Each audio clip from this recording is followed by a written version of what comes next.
មួយ4បាទអញ្ចឹងគឺបានបន្ទុក26លើ40នាទីមានន័យថាយើងធ្វើអត់ទាន់បានល្អបាទអញ្ចឹងព្យាយាមធ្វើបន្តទៀតតតែបានបន្ទុក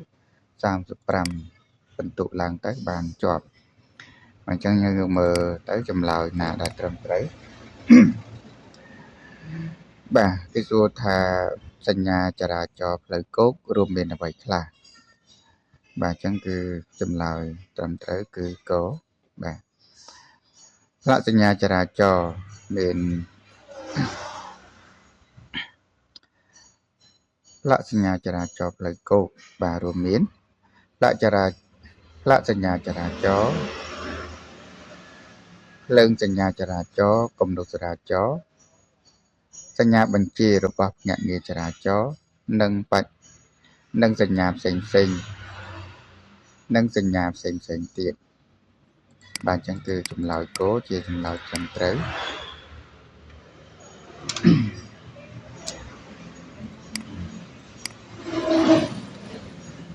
ចូលនៅសំណួរមួយទៀតតើអ្នកបើកបរអាចឈប់ឬចតយានជំនិះចម្ងាយប្រមាណម៉ែត្រពីគំនូសឆ្នោតកាត់ទទឹងផ្លូវសម្រាប់ថ្មើរជើងឆ្លងកាត់បាទអញ្ចឹងគឺចម្លើយគោត្រឹមត្រូវ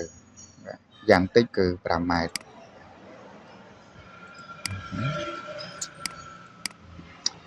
តើអ្នកបើកបរអាច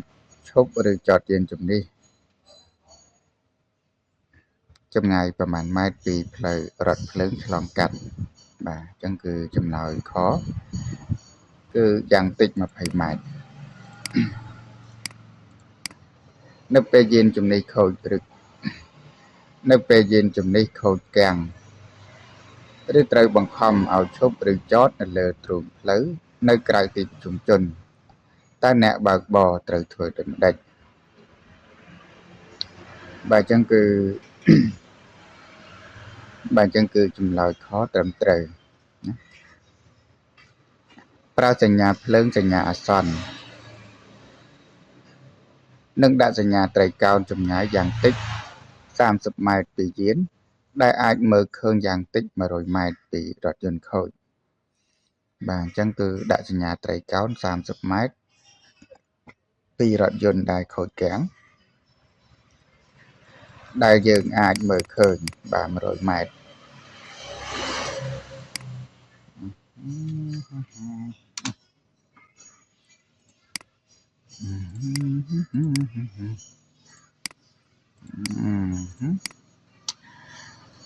ប្រជាពលរដ្ឋដែលមានអាយុ16ឆ្នាំបរិបូរណ៍តើអាចប្រឡងយកប័ណ្ណបើកបរយានយន្តប្រភេទណា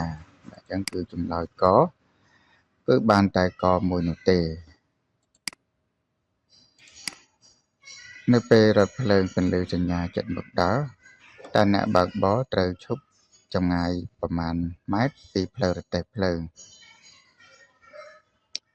បាទអញ្ចឹងគឺចម្លើយកយ៉ាងតិចចម្ងាយបាទគឺចម្ងាយ5ម៉ែត្រ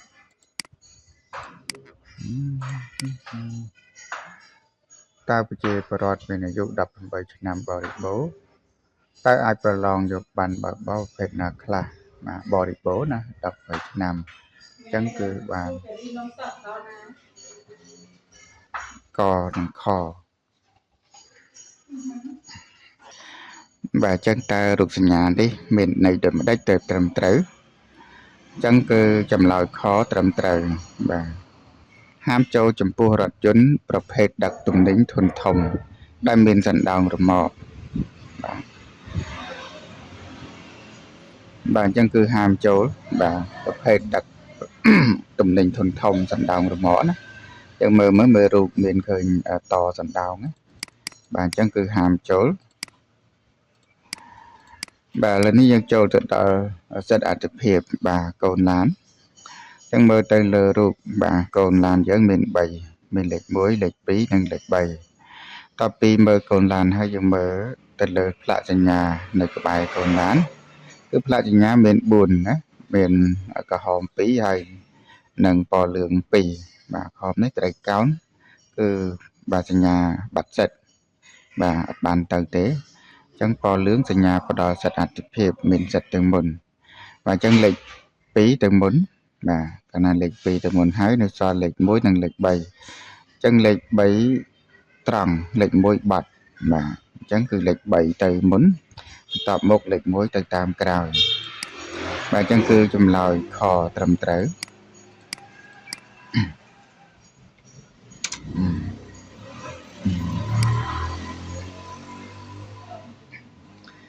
តើចម្ងាយអ្វីខ្លះដែលអ្នកយកមកកណនាចម្ងាយឈប់របស់រថយន្ត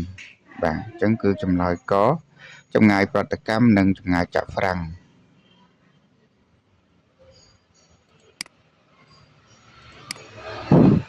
នៅពេលយប់ក្នុងពេលជួបយានយន្តមកពីទិសផ្ទុយតើអ្នកត្រូវទម្លាក់ភ្លើងហ្វាកូតវិញក្នុងចម្ងាយប្រមាណអញ្ចឹងចម្លើយគោប្រហែល60ម៉ែត្រចម្លើយគោជាចម្លើយត្រឹមត្រូវអ្នកបើកបរបង្កើនល្បឿនកើនឡើងអ្នកបើកអ្នកបើកអ្នកបើកបរបង្កើនអ្នកបើកបង្កើនល្បឿនឲ្យកើនឡើង2ដងតើចម្ងាយចាប់ហ្វ្រាំងកើនឡើងប្រមាណដងបាទអញ្ចឹងគឺចម្លើយគោគឺ4ដង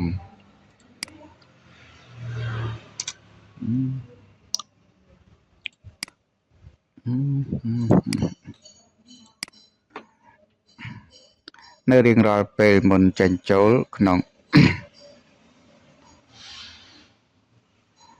យើងចូលមាសាបាទចូលនៅសំណួរមួយទៀតនៅរៀងរាល់ពេលមុននៅរៀងរាល់ពេលមុននឹងចូលក្នុងរថយន្តអ្នកត្រូវត្រួតពិនិត្យអ្វីខ្លះបាទអញ្ចឹងគឺចម្លើយខត្រឹមត្រូវមើលកង់កុំឲ្យធូរ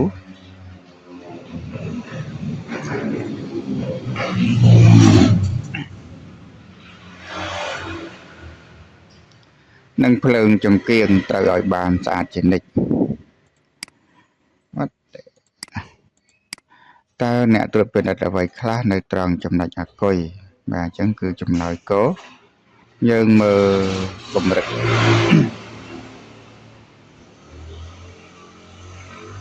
បាទអញ្ចឹងគឺចម្លើយកជាចម្លើយត្រឹមត្រូវមើលកម្រិតទឹកអាគុយតែ